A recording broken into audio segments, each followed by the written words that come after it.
What up, Cat Kingdom? This is the first solo episode of Season 6, 2026. So for those of you who follow the show, this is probably going to be a lot of recapping, but we've been having a lot of new listeners lately. I am so proud of our worldwide community. I cannot believe we are in 58 countries and counting. So I've been getting a lot of questions, of course, about the show, my background, what's going on, the stuff I talk about. So I'm going to do a little bit of a recap, but also what I want to do today is talk about this message that I've been sending over and over and over on my social media, which is how do we take our power back? And you guys are going to understand exactly what I mean. So in a nutshell, for those of you who don't know me, I was born in Brazil. I did not come from a nice family at all. I come from a horrible background, like so many of us out there. My father was a narcissist. He was a womanizer. He was crazy, chaotic. He resented my mom for marrying her. And my mom ended up being an alcoholic. I think a lot of you guys know the story. And sadly, she ended up killing herself in 2017, almost 10 years ago. I cannot believe that it's been almost 10 years. She died 1 year before my husband Anthony died. And this is the first lesson that I want to leave here for us. I know a lot of people that come from tough backgrounds like I do end up bringing all this trauma into our lives. Like, oh my God, you know, my family did this, my family did that, my mom did that to me, my dad did that to me, la la la la la. This is why I don't have a good relationship nowadays, and da da da da da. Don't let whatever happened to you, whatever background you come from, like if it's like mine or many times worse, don't let that define your life. Don't let that define your future. We can totally change that narrative. And that's what I did for my life. I decided a really long time ago when I was in my teens, and I thought, you know what, I'm going to make my life in the United States. By the way, without my parents' support, my mom actually looked at me and said, what makes you think that you can be in the United States? What makes you think you're better than anybody else? What makes you think you're going to get a green card, become a US citizen? And actually that was fuel to my fire because I wanted to prove to her that I could do it. But anyhow, way back then, I remember thinking, I don't want to be anything like my parents. I don't want to be a narcissist, a dishonest, nasty person like my father. And I don't want to give up on myself and give up on my life and end up being an alcoholic like my mom. So this is just a way to shift your mindset. Instead of using our family history as an excuse, use that as power to change how you are going to live your life. So to me, I think that was one of the biggest lessons that defined me growing up and building my life here alone and putting myself through college and doing everything that I did. So then I was here. I know a lot of you guys know I ended up marrying a guy, and he was very wealthy when we met. I was in my 20s. He was already very, very rich, way richer than me. And this message goes to a lot of women out there thinking, how do I marry a rich guy? I see every single day on social media, and it always breaks my heart, a lot of coaches, and I'm using coaches with quotes because there are a lot of coaches out there saying, oh, this is what you do to marry a millionaire, and this is how you get a rich guy. No, no, no. And I'm like, I'm cringing, because let me tell you guys something. The easiest way to attract, even, okay, if you want to marry a millionaire, is if you have something incredible going on in your own life. The main reason why my husband married me is not because I was the prettiest or the skinniest or Playboy bunny or anything like that. It's because when he met me, although I was in my mid-20s, I had just graduated college. I had a lot going on in my own life. I had friends, I had a job, I had a career, I had a business, I drove a nice car. I didn't need him for anything. And it's always like that with most successful, not just men, but most successful people in the world. At the end of the day, they want a partner that can keep up. Most successful men in the world, you can be the most gorgeous woman there is. And of course, there are tons and tons of those out here, around here, Beverly Hills. They're so beautiful and they think, oh, I am beautiful. My beauty is currency. So yeah, you should kiss the ground I walk on. But the fact of the matter is, most successful men want a woman that has something going on up here in their head, that they can actually take to a business event, that they can actually take somewhere, and they are going to be able to keep up with them. So this is actually the main reason why my husband fell in love with me, because he used to say, wow, you're so intelligent. However, and unfortunately, the story in a nutshell is that the more money he made, the more he drank. He became a full-blown alcoholic. He started being a social drinker, heavy drinker, functioning alcoholic, and then he became a full-blown alcoholic to the point that he started being super abusive, verbally abusive all the time, and sometimes physically abusive. And it took me all those 15 years in my journey to say, you know what, I had enough. I don't want to have this kind of behavior around me. And of course, I always say that on the show, and I always say that on my social media. I hope to God that no woman in the world takes 15 years to get out of any abusive situation. But I know a lot of us, and I get messages from you guys all the time, we always think that when we are in any kind of abusive, any kind of toxic relationship, that person is going to change for us. I remember for so many years, I used to say to myself and to my parents, my mom who was alive at the time, I used to say, oh, but he loves me so much, he's going to change for me. So every time he would call me names, imagine being called a useless piece of shit and many, many worse things for 15 years. But I remember every time he used to do this to me and then sober up and then feel bad the next day and apologize and say, I'm never going to do it again, I would believe it. And of course, nowadays I know, especially after doing the show for 5 years, this is our 6th year of doing Kat on the Loose and interviewing dozens and dozens and dozens of people, interviewing dozens and dozens and dozens of experts. I'm a firm believer that nobody is going to change their behavior because they love you. They are going to change if they decide, okay, this is horrible, I need help, I'm going to change. But if you are going through what I was going through, and if you think, oh, this person loves me and they're not going to change, it is very, very, very, very unlikely.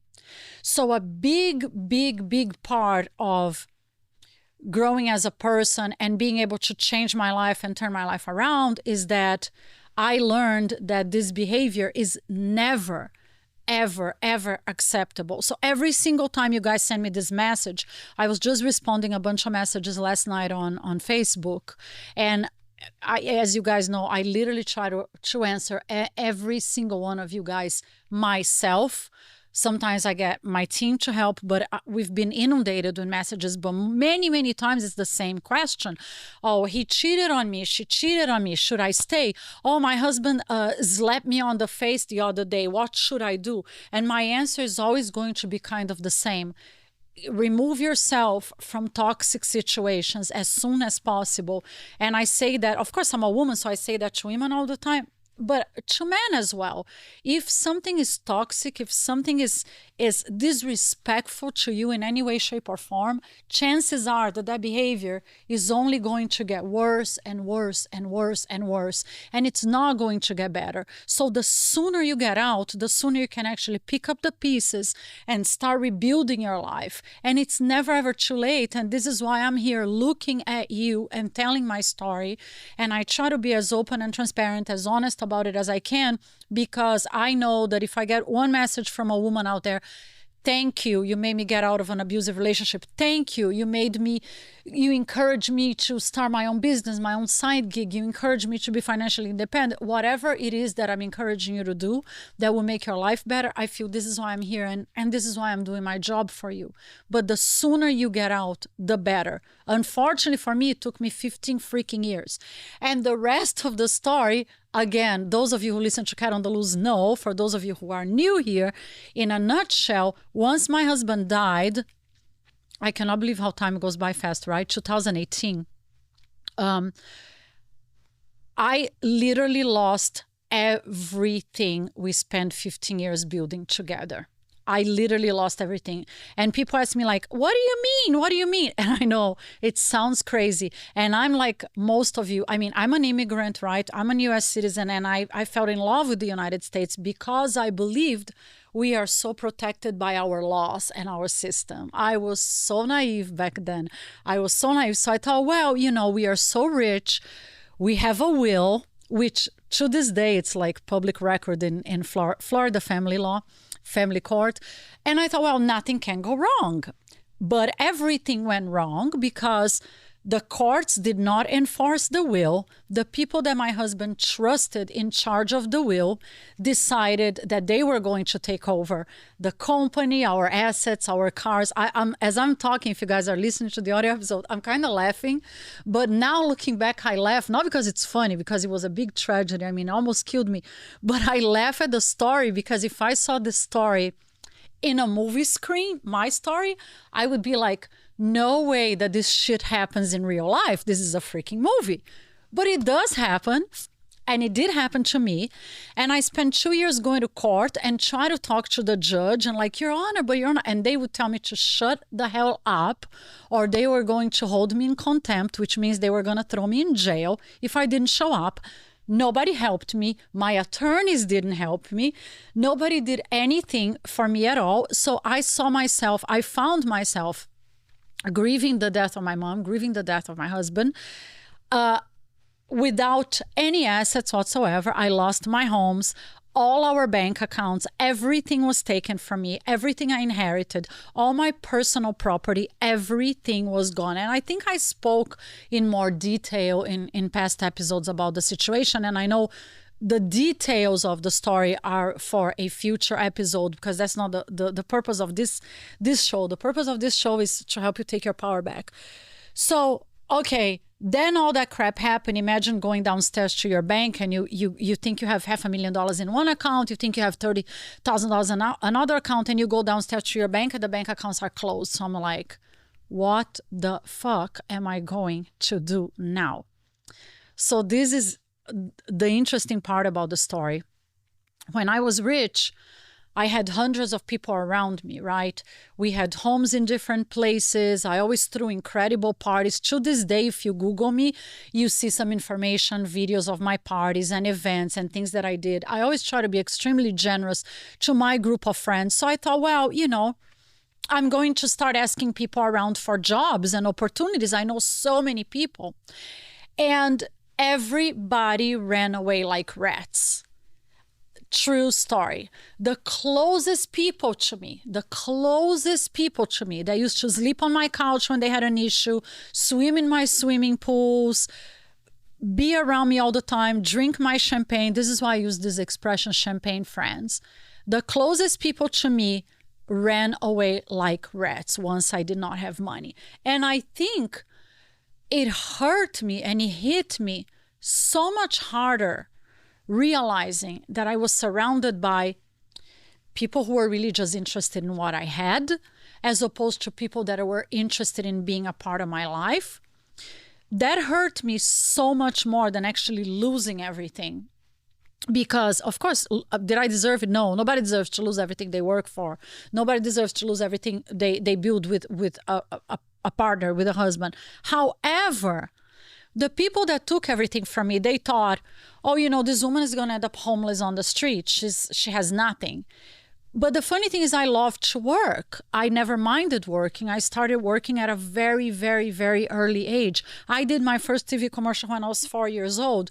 So working and producing and being creative was always ingrained in me. And that was a big fight, by the way, in my marriage, because my husband was so controlling and he was so obsessed with controlling me. He didn't want me to work. He didn't let me work. He was always humiliating me. Whenever I wanted to do something, whenever I wanted to do a job, he would say, oh, why are you going to waste your time with that? I make more money in an hour than you're going to make in a month. But once I lost everything, I was like, well, what am I going to do? I'm going to roll up my sleeves and go back to work. I'm going to produce. I'm going to do something. But nobody gave me an opportunity.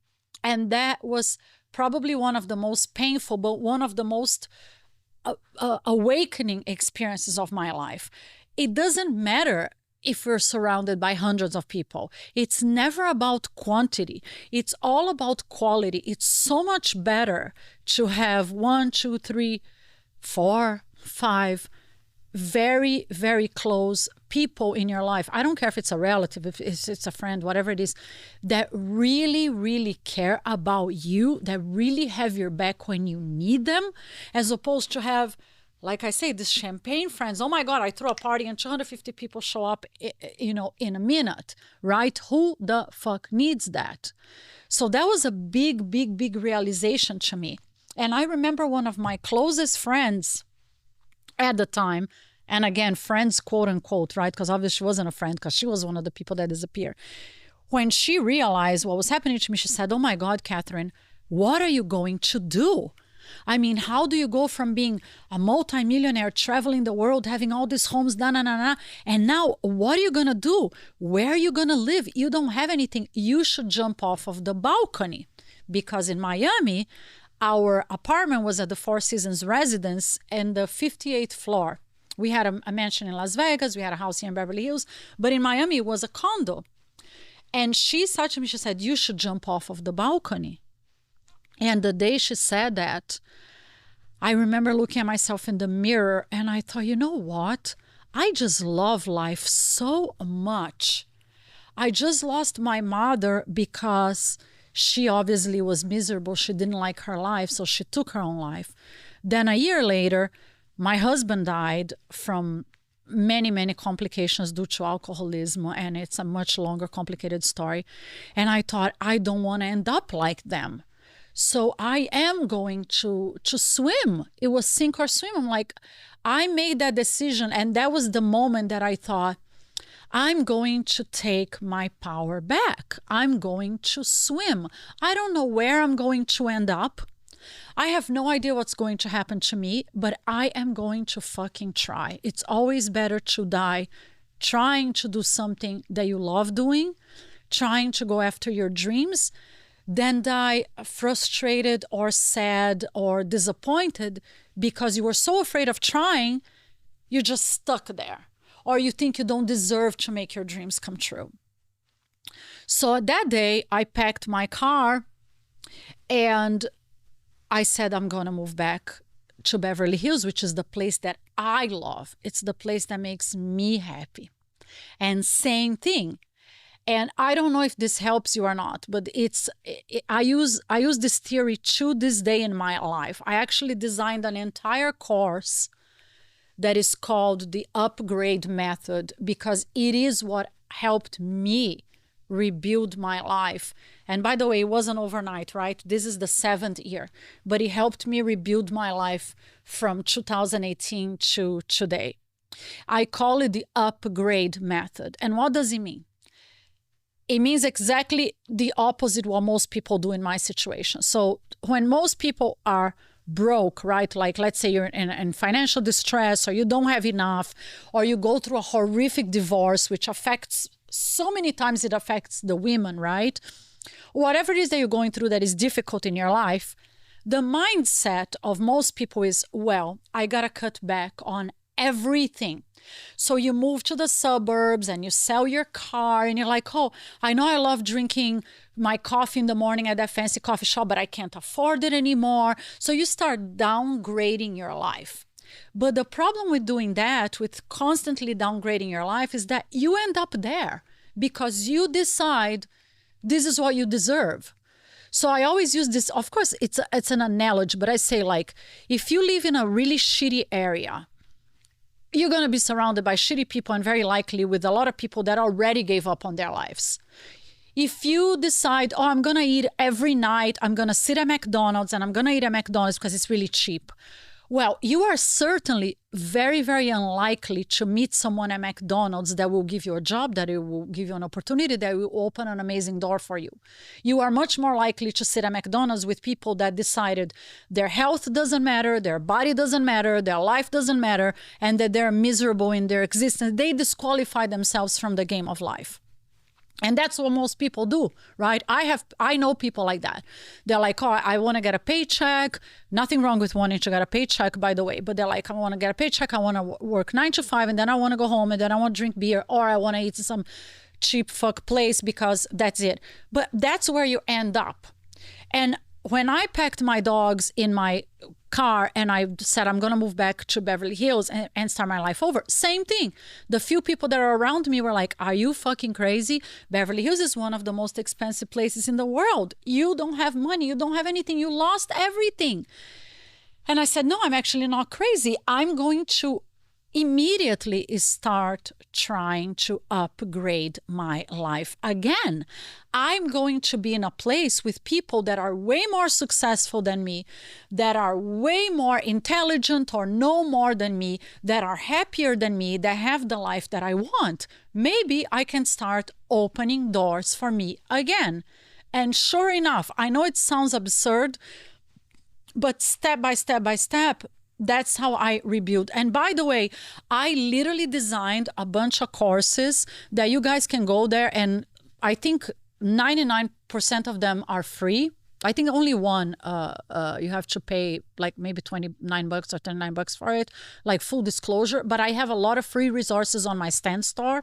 You guys can go to stanstore.com/CatOnTheLoose, and all the links are all over my social media. Download this crap for free, because there you can read in detail, what does she mean, the upgrade method? How do you do it? I literally dissect step by step by step of how I did it.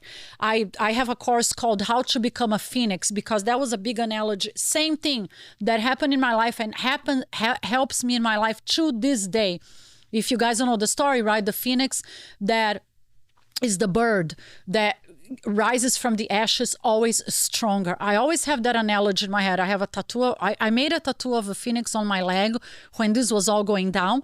I rescued a dog, by the way, Phoenix, my bestie. He is turning 6 tomorrow. I rescued him right when he was born in the shelter.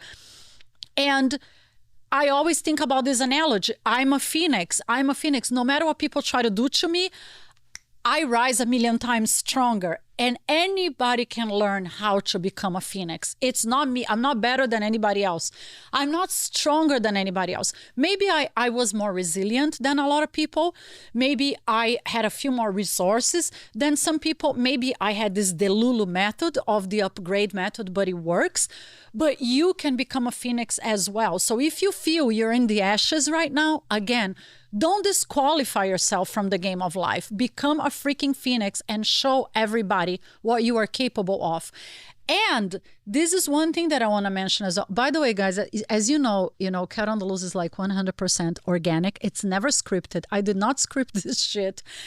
It's all coming to my mind, so forgive me if I jump in there back and forth, because I did take notes, but I want to pack up as much information as I possibly can here. What worked for me to take my power back, because I want you to take your power back too. So I keep remembering stories and bringing them up as I go. So being a phoenix is something that always, always, always helps me. And what I want to mention is that when something does something to you, somebody does something to you, right?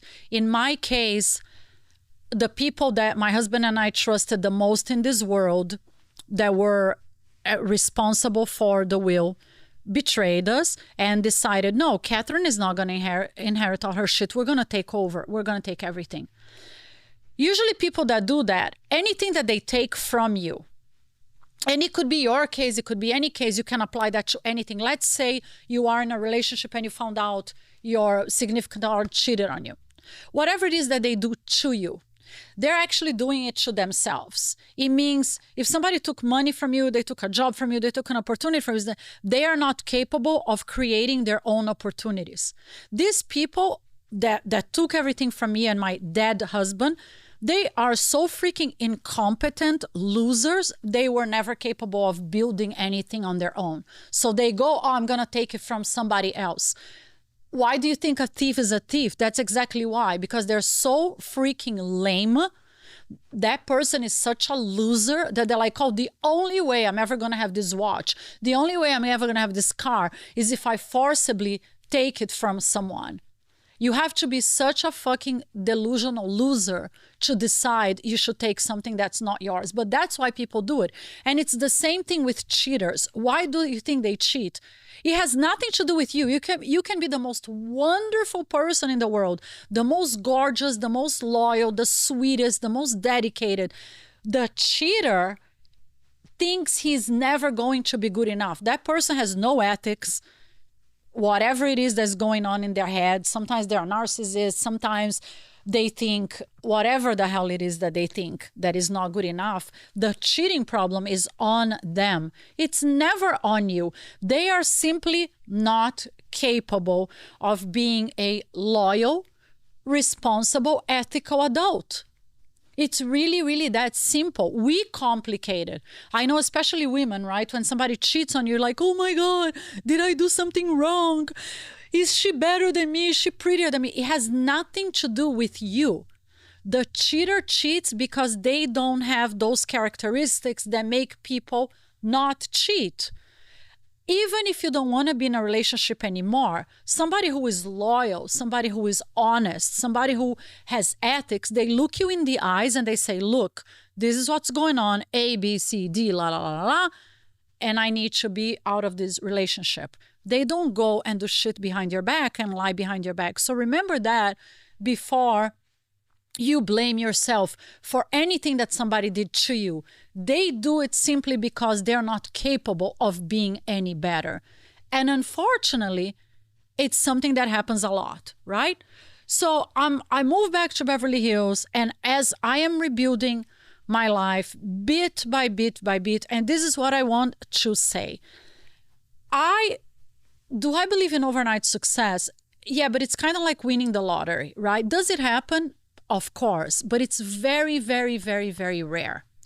Most people that build anything significant is because they keep going.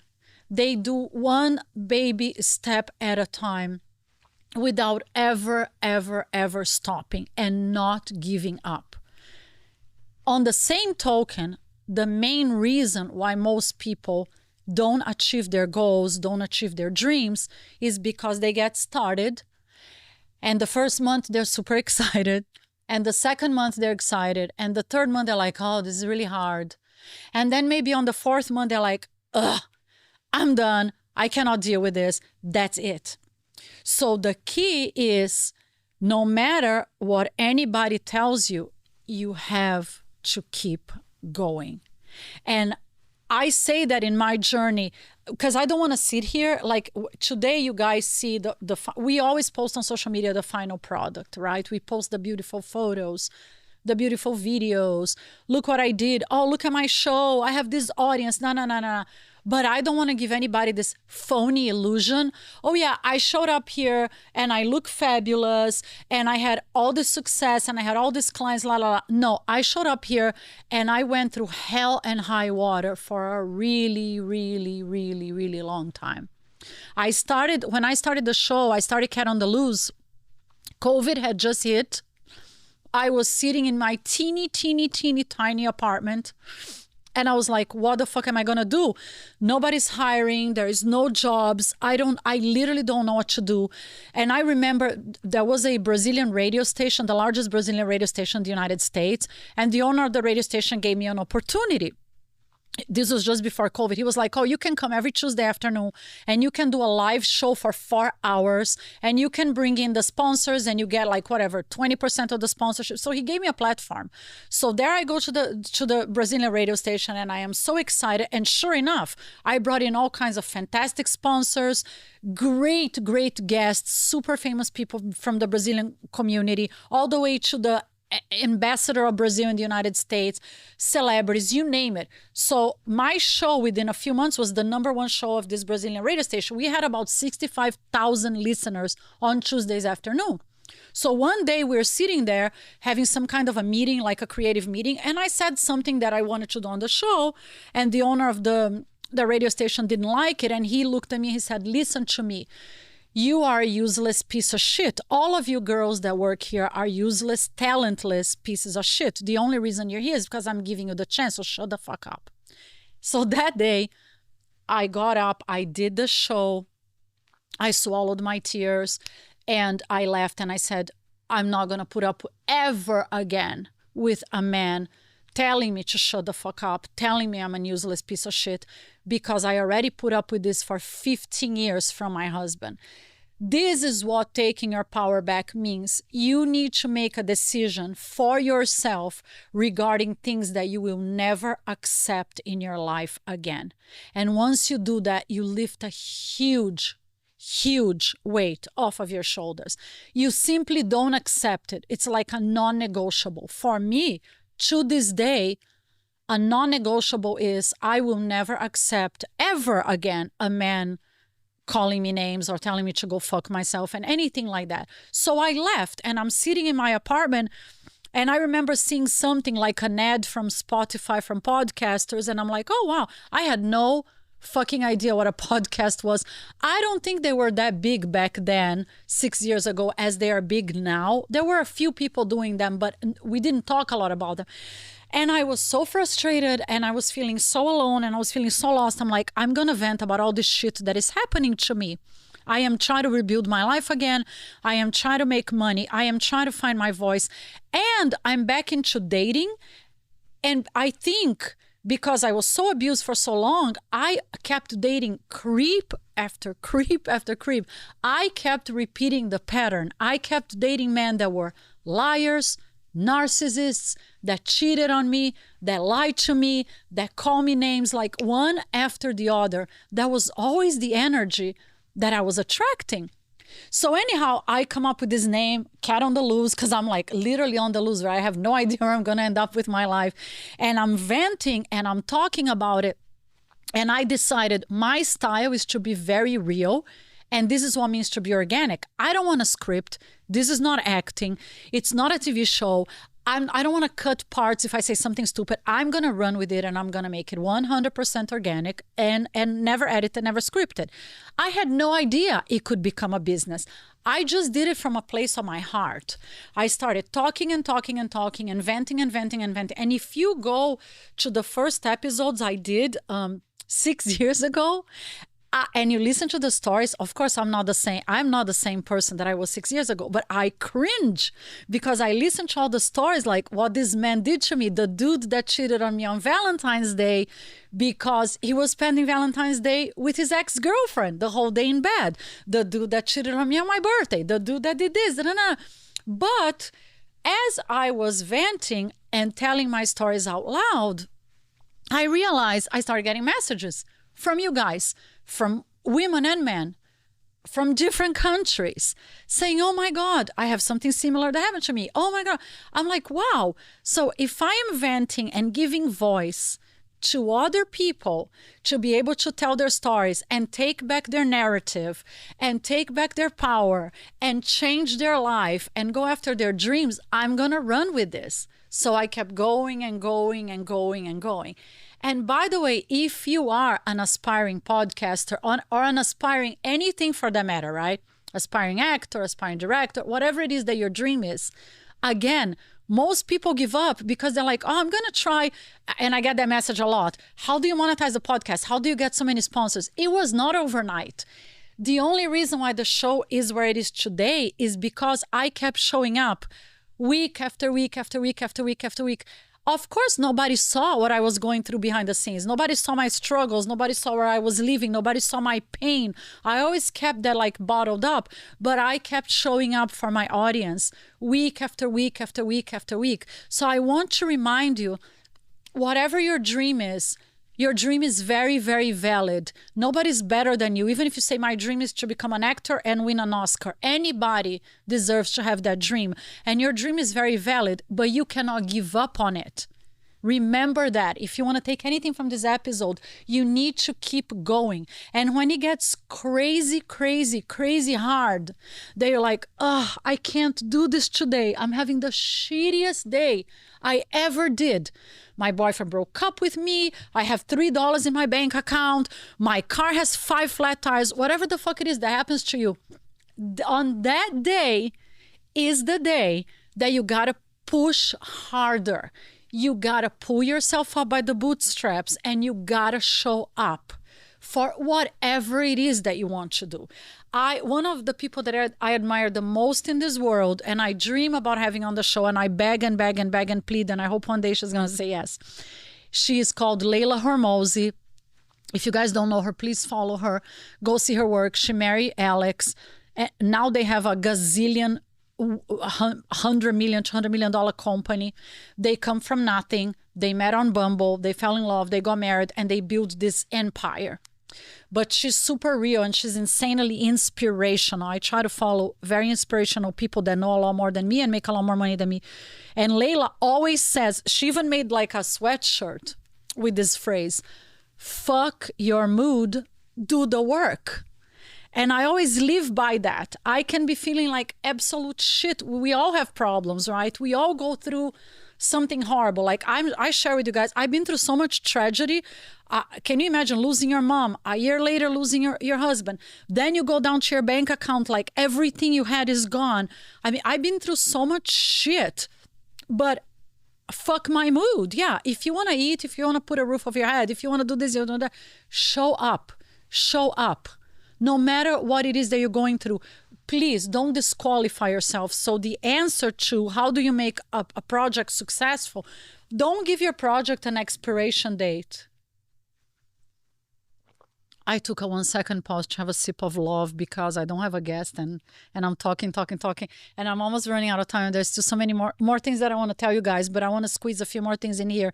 Remember that people show up here in Hollywood every day like, oh, I'm going to try to be an actor for a year. I'm going to give this a year. What? There's a famous phrase here in Hollywood, overnight success takes 10 years. Not everybody has overnight success in a year. If you have a dream, make a commitment to your dream for yourself. Prove everybody wrong. In my case, when those people that took everything from me, they actually called me and said, we took over the company, we took over everything, and if you don't do exactly what we want, you are going to end up on the street with nothing. This phrase is tattooed in my brain. This phrase has been fuel to my fire every single day of my life. When my mom said to me, what makes you think that you're better than anybody else, you can be in the United States? And I thought, I'm not better than anybody else at all. But I am determined and I want to build my life in the United States. I want to build my life in a place that makes me happy. And that phrase was tattooed in my brain and every single day fed my fire to keep me going. So find a pain point, something that really, really hurts you. Maybe something that somebody said to you. Maybe something horrible that happened to you. Maybe a dream that you think, oh, that person has that dream, but I really want that dream as well to myself. Find something that keeps you going and remember that every single day. But the key for whatever it is that we want to do in life, the only expiration date is when we're dead, right? I think that's we can all agree that the only guarantee we have in this life is that we are going to die. But as long as we're alive and as long as we have our health, that nothing is impossible. You can keep going and going and going. In my journey, again, I always use the upgrade method. To this day, I try to put myself in positions and situations with people that know a lot more than me. I'm a freaking sponge. I'm always trying to soak up. Even when you're following on social media, I know so many women follow other women on social media. They're like, oh, she's so much thinner than me. She's richer than me. I'm never going to be good enough. I can't. And then they leave nasty comments, right? A lot of people like to trash celebrities. I see so many nasty comments about Kim Kardashian. Oh, she's a horrible actress. She's this. Oh, J-Lo, is that a... Why are they trashing? Because they're unhappy with their own lives. Because happy, successful people don't have time to throw anybody online. I think there is space for everyone. I'm a huge advocate for women empowering women and for people empowering people for that matter. I think there is space for everyone. And I think together we are so much stronger that I don't see the need. If I see something on social media that I don't like, I literally just scroll past it. There's like billions of active accounts, right? And if I see something that really inspires me, like Layla that I just mentioned to you guys, I follow her every day and I put a nice comment there. I know my show is not for everybody. And so when I see the trolls leaving a nasty comment, I'm like, well, thank you so much that you actually spend time of your life to leave a nasty comment. And when I see a positive comment, I'm like, okay, this is amazing. you cannot please everybody. So there is no point in trying to make the entire world happy. At the end of the day, we do the best we can. And if you love it, if it resonates with you, everything that I'm saying by opening up my story, if you finish watching this episode or listening to the audio episode and you say, yes, amazing, I'm going to take a baby step towards my dream, fantastic. Let me know, send me a message and I want to share. If there is anything I can help to help you make your dreams come true, I am 1,000,000% all for it. I think it obviously, needless to say, right, if everybody had a positive attitude towards helping everyone, the world would be a much better place. And I think we need so much love right now because of everything that is going on. And again, how do you break patterns? You need to make a decision for yourself that you don't want that in your life anymore. Whatever the pattern is. In my case, my pattern was dating horrible, toxic men. And one day I woke up and I said, I'm a nice person, I'm loyal, I'm kind, I'm intelligent, I deserve better. That's it.